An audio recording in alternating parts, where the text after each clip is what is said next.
Hey everybody, welcome to episode 5 of the Foundation First Fitness Show with Bob Acon. Today we are going to help you get into the gym and get a workout in when you're limited on time. So the first thing we need to address is the myths behind how long workouts need to be. And I think that's probably one of the biggest contributing factors to why individuals don't get into the gym, because they believe that to be effective in the gym, you need to be staying in there for about an hour to an hour and a half, because if not, you're not getting enough work done. Well, that's not entirely true. And the reason it's not entirely true is because it really depends on your ambitions. If you want to be a bodybuilder, or if you want to be a competitive athlete, you want to run a marathon, you want to do a triathlon, yes, the level of devotion you need to put forward towards going to the gym is going to be a lot higher. You're going to need to allocate a lot more time in the gym, a lot more time focusing on your training, because it's such a heavily demanding sport or activity that you're trying to embark on, that you're going to need to put a lot of attention into your preparation. So yes, those options, you might need to spend a little bit more time in the gym or a little bit more time working on your sport.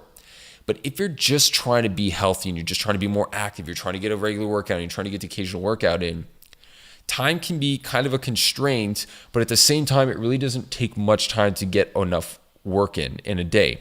So there's a couple of things we can do to really kick things off. And I'm going to be putting all these options up in the show notes, so don't worry about having to jot them down. If you don't remember something I said, you can go back and take a look, and I'm going to go over some of the options that I'm going to go over today. So the first thing you can do is set up a home gym.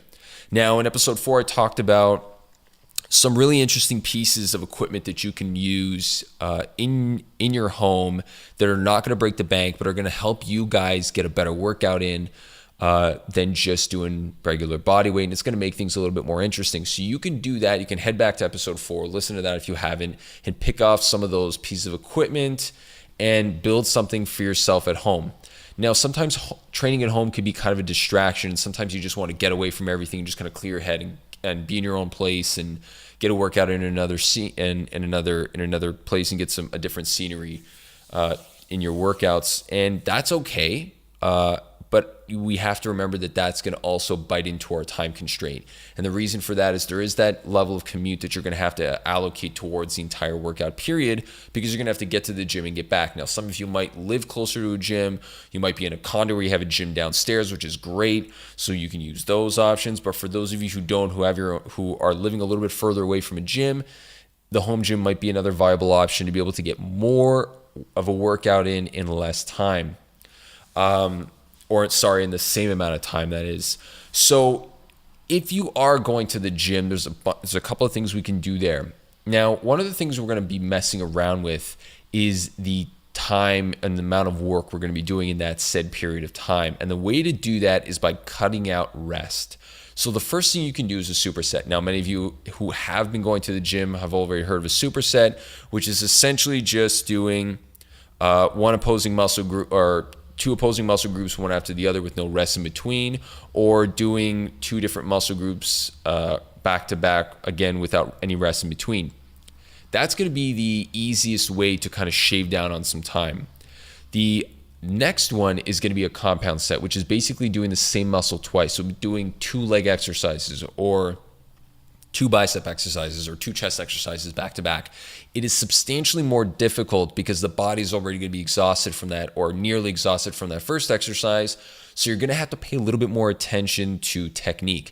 Now, as we go through these, the technique demand is going to be a lot higher, and the attention to technique is going to be a lot higher, simply because you're going to be more fatigued. And as you're more fatigued, you start losing that awareness. You're trying to just get through it.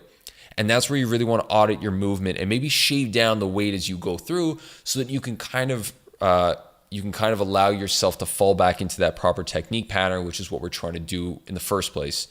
The next thing you can do is doing these mini circuits. So you can break them up into 3 different exercises. You can have 3 different muscle groups and kind of get these 3 exercise circuits, 4 exercise circuits, even 5 exercise circuits, put them all together and just cycle through them. And that's going to help you guys kind of shave off some time in between your exercises. The next thing you can do is an interesting concept. I think the gentleman's name is Charles Staley, who came up with, I don't know if he came up with it, but he basically made this popular, was escalating density training, or E.D.T. And density in a workout refers to the amount of work you're doing in a same period of time. So if I have a 20-minute workout in, how many reps am I getting in of a specific amount of weight in that 20 minutes? And escalating is how am I going to keep adding to that every single time? So the concept is, for example, if I was to do a basic workout of biceps and triceps, if I was to go and do both of them, let's say 20 pounds, if I was to do 100 reps on one and 100 reps on the other, well, the next time I come back into the gym in that same, let's say 20-minute time frame, it's generally 15, but for argument's sake, it's 20. I would have to do at least 101 reps of each of them to have escalated the density of my workout and thus done more in that same period of time. And that's going to be defining my progress through this. Now, yes, you can also, as the weeks go, you can increase weight, but this is a really great option. It's a little bit more challenging to kind of get done because it demands a lot more from you because there's a lot less rest time. What you're going to do is you're trying to race through, so there is a time constraint on there, and also there is kind of this competitiveness that's going to be involved where you're going to try to always beat yourself from a prior workout. Again, approach this with a little bit of caution because it is a little bit more difficult to manage that, because once you add that competitive edge in, or you add that competitive component, it becomes a little bit more challenging to kind of hold back and focus on your technique when you just try to get that next rep in. You're just trying to add those reps. But escalating density training, or E.D.T, is the acronym, is another great way for you to get a solid workout in that short period of time. And these are what's great about that kind of workout, and what's great about kind of putting things together is that you can kind of mix and match things a lot easier, because the more you're getting done in that same period of time, the more you're going to mix and match. But escalating density training is actually going to be using 2 exercises. So you have to be a little bit more selective with your exercises. And it's also going to bring me to my next point. So the next thing that I'm going to be discussing is basically prioritizing the exercises within your workout. Getting the right workout in is partially the time, partially the technique, partially the amount of consistency that's being taken part in your entire week. But also it's going to come down to the exercise selection. Now, we generally always toss exercise selection to the side and really bring it back into the discussion when we're trying to make a point. But exercise selection actually plays a huge important role in that. And the reason is we're trying to go for ROI, so high return on investment. Just like our exercise equipment, we want to make sure that we're buying pieces for the home that's going to be high ROI.